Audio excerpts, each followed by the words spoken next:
So by now, everybody that's been watching my Facebook page knows that I've been off the trail for a little while.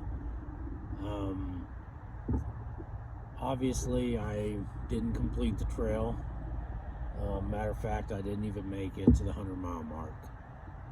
I don't want to sit here and give excuses on why I didn't make it.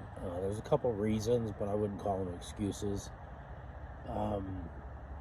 I went into this hoping to finish a long 2-month, 800-mile hike. But reality is, my body just couldn't do it. Does that mean I'm done? I quit? I'm never going to do it again? No, absolutely not. I do have plans in the future to come back, pick up where I left off, and finish the trail. But it really boiled down to, I think, my fitness. I needed to focus on that a little bit better. That first day, climbing to 9,090 feet, that elevation really just kicked my butt. But it was beautiful. I'm putting together some videos when I get back to some Wi-Fi, and I'll share those videos of the time out on the trail. Am I disappointed? Absolutely, I'm disappointed that I didn't get it done.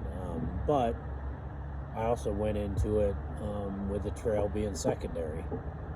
My thoughts were I needed to get out, be alone for a while, kind of let some thoughts run through my head and become okay with where I'm at.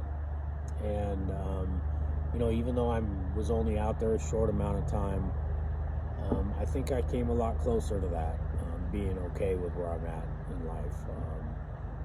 Obviously, a lot's happened in the last 5 or 6 years. I lost my incredibly beautiful wife 5 years ago in about a month, and that's been tough. And I needed to become, okay is the wrong word, but I needed to accept that I wasn't in control of that. And for the longest time, I blamed myself for not being able to keep her safe, for not being able to protect her. Cancer, it was tough. And I've come to grips with that it wasn't my fault.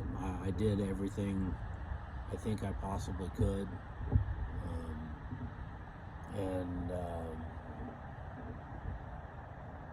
It doesn't lessen the hurt, doesn't lessen the pain, but I think I needed to be okay with that, and I think I at least accomplished that out there. Another thing that I accomplished, or maybe realized, is as much as I shared our story while I was out there, I saw probably, 10 or 12 other hikers that passed me along the trail, and we stopped, talked for a while. A couple camped at the same time, and we talked. And I shared the story of Sandy and I, but what I realized is that everybody wanted to know why I was wearing the purple bracelet, this one. And I told them that way back in September of 2015, Sandy and I got these bracelets. We got them for the boys as well, our grandkids. And, I committed to her that I would not take mine off until the 5-year mark, after she was cleared from cancer. And that meant that she beat cancer. And although January 19th of 2016, the doctor said that the cancer was gone, it had created problems with her lungs and irreversible problems, and that took a toll on everything else, and she lost that battle March 9th of 2016.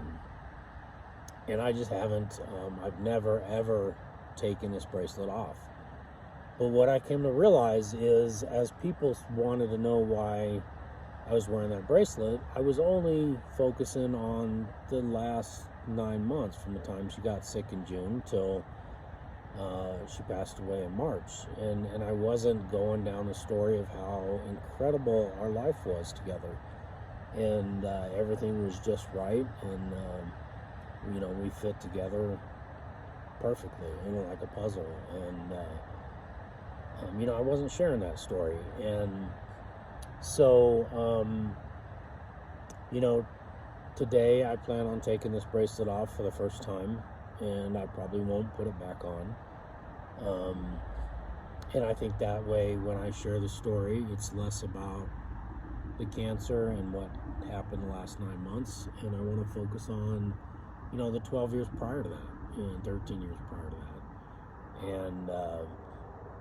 And I think that's the right thing to do, and that's something that I don't think I could have done if I hadn't spent the time out there doing that. So, you know, I got to be honest, that hike was 20 times more challenging than I thought it was going to be. Like I said, the elevation got me early, and then the water carries. You know, there was I was going through a lot more water than I planned on. I think that had a lot to do with my stamina, my cardio efficiency, and I was just drinking water like a fish, and that can't be done out there. You know, when I stopped, there was water 5 more miles ahead, but then there wasn't going to be water, I think, for another 15 miles after that, and I was going through almost a gallon every 8 miles. I didn't have the capacity to carry more than 5 liters, and it would have been a real stretch to make it the next 15 to 18 miles without running out of water. And I ran out of water on the first day on that 9,000 foot climb. I had a mile and a half, 2 miles to go, and it wasn't pretty. So instead of putting myself at risk like that, I decided to make the call to get off the trail and live to fight another day. But I gotta tell you, I'm okay with that. I'll do some training this year, and who knows, maybe in spring next year I'll come back, pick up where I left off, and finish the trail.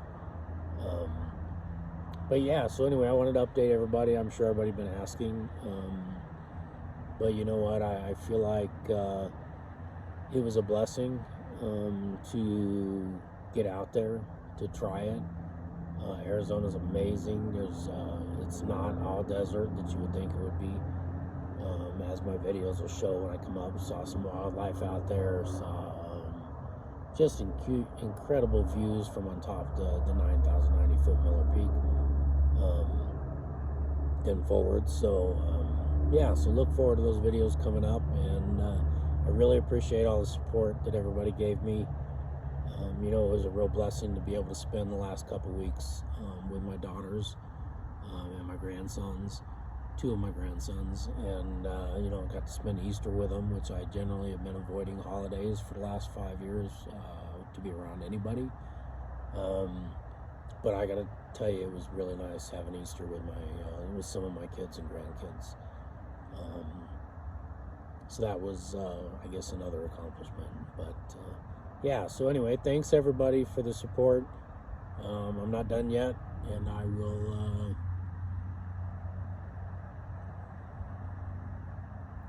get back out there eventually. Time to start fishing, I think. Spawn's here. All right. Thanks everybody. Bye.